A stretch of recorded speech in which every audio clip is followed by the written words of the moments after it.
Bank ఎగ్జామ్స్లలో ఎక్కువగా సిలాజిజంలో only ఎఫ్యూకి సంబంధించి ఎక్కువగా క్వశ్చన్స్ అడుగుతూ ఉన్నారు.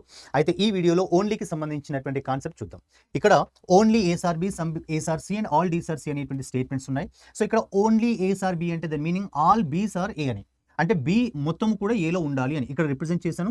బి మొత్తము కూడా ఏలో ఉండాలి. అండ్ దీని యొక్క మీనింగ్ ఓన్లీ అనేటువంటిది ఏంటంటే బి అనేటువంటిది ఏలో మాత్రమే ఉండాలి అని, అంటే బీతో వేరే వాటికి సంబంధం ఉండకూడదు, బీతో వేరే వాటికి రిలేషన్ ఉండదు అని డైరెక్ట్గా చెప్తున్నట్టుగా తీసుకోవాలి. సో కాబట్టి ఇక్కడ కంక్లూజన్ నో డీస్ బి అంటే డీకి బీకి నో అని రిప్రజెంట్ చేస్తారు. సో కాబట్టి ట్రూ.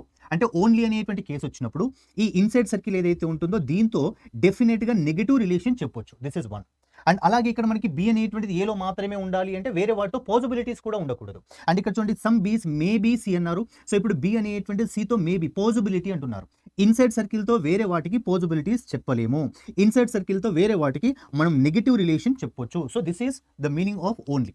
అండ్ అలాగే ఇక్కడ some As are not C అనేటువంటి రిలేషన్ ట్రూ అవుతుందో ఫాల్స్ అవుతుందో ఈ వీడియో కింద కామెంట్ చేయండి. Thank you.